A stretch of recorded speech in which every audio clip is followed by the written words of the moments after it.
2007 সালের 11 জানুয়ারি সারাদিনই ছিল নানা জল্পনা কল্পনা।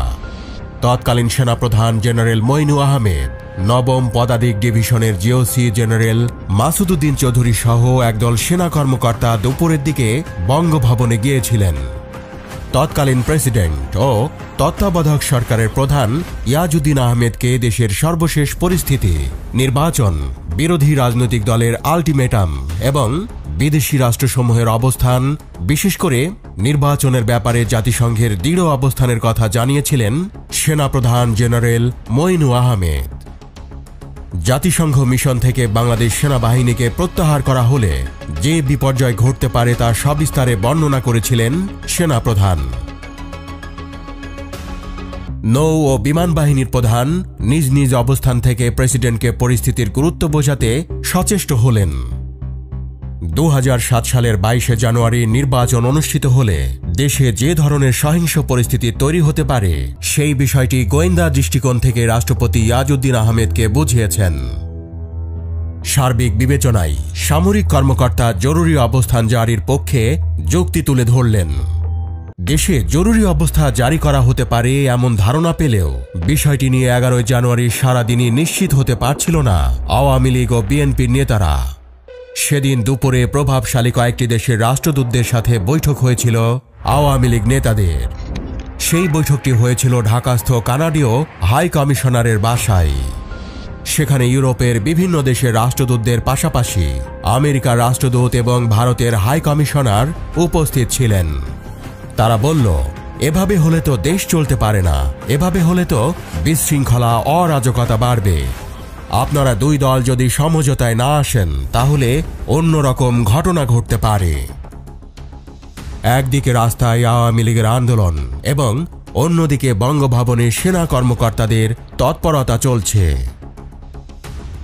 একই সাথে সক্রিয় হয়ে উঠেছিলেন ঢাকাস্থ বিদেশি কূটনীতিকরা। পর্দার অন্তরালে ঠিক কি ঘটতে যাচ্ছে সে বিষয়ে অনেকটা অন্ধকারে ছিল সদ্য ক্ষমতা থেকে বিদায় নেওয়া দল বিএনপি। দলটি তখন 22 জানুয়ারির নির্বাচনী প্রচারণায় ব্যস্ত। বিএনপি নেত্রী খালেদা জিয়া 10 জানুয়ারি গভীর রাত পর্যন্ত কুমিল্লায় নির্বাচনী প্রচারণায় ব্যস্ত ছিলেন। তখন খালেদা জিয়ার সাথে ছিলেন বিএনপির সিনিয়র নেতা খন্দকার মোশাররফ হোসেন। খন্দকার মোশাররফ হোসেন বলছিলেন, কুমিল্লার পদুয়ার বাজারে রাত 9টা থেকে 11টা পর্যন্ত জনসভা করেছেন। রাত 1টার সময় ঢাকায় ফিরে আসেন। 11 তারিখ বিকেলের দিকে জানতে পারেন যে সেনাবাহিনী থেকে প্রেসিডেন্ট ভবনে গিয়েছেন এবং সেখানে কিছু একটা হচ্ছে। জাতিসংঘের কিছু একটা চিঠি নিয়ে সেনাপ্রধান এবং নবম পদাতিক ডিভিশনের জিওসি বঙ্গভবনে গিয়ে প্রেসিডেন্টকে দিয়ে জরুরি আইন ঘোষণা করাচ্ছেন। সাধারণ নির্বাচন পরিচালনার জন্য তত্ত্বাবধায়ক সরকারের প্রধান কে হবেন সেটি নিয়ে দুই প্রধান রাজনৈতিক দলের মধ্যে তীব্র বিরোধের কারণে সহিংস পরিবেশ ছিল অনেকটা সময় ধরে। বিএনপি নেতৃত্বাধীন জোট সরকারের মেয়াদ শেষ হবার অনেক আগে থেকেই সে সময় আওয়ামী লীগের নেতৃত্বাধীন বিরোধী জোট রাস্তায় আন্দোলন করছিল। এক পর্যায়ে রাষ্ট্রপতি ইয়াজউদ্দিন আহমেদ নিজেই তত্ত্বাবধায়ক সরকারের প্রধান হিসেবে দায়িত্ব গ্রহণ করেন। সে সময় ইয়াজউদ্দিন আহমেদের নেতৃত্বাধীন সরকারের অন্যতম উপদেষ্টা ছিলেন ডক্টর শোয়েব আহমেদ। 2 জানুয়ারির নির্বাচনে যখন সব দলের অংশগ্রহণে নির্বাচন অনিশ্চিত হয়ে পড়ে তখন ভিন্ন কিছু আঁচ করছিলেন মিস্টার শোয়েব আহমেদ।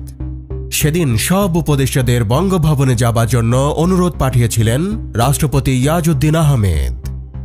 ডক্টর শোয়েব আহমেদ বঙ্গভবনে গিয়ে জানতে পারেন যে 3 বাহিনীর প্রধান রাষ্ট্রপতির সাথে বৈঠক করছেন। তখন উপদেষ্টা পরিষদের সবাই জানতে পারলেন যে রাষ্ট্রপতি জরুরি অবস্থা ঘোষণা করবেন, কিন্তু বিষয়টি আনুষ্ঠানিকভাবে তখনও তাদের জানানো হয়নি। মিস্টার শোয়েব আহমেদ বলেন, এক পর্যায়ে রাষ্ট্রপতি আমাদের সাথে চা চক্রে মিলিত হলেন। সেখানে তিনি জানালেন যে পরিস্থিতির জটিলতার কারণেই তত্ত্বাবধায়ক সরকার ভেঙে দিতে হচ্ছে। তখন আমরা সবাই রেজিগনেশন দিয়ে চলে গিয়েছি। সে রাতেই শুরু হয়েছিল আরেকটি সরকার গঠনের প্রক্রিয়া।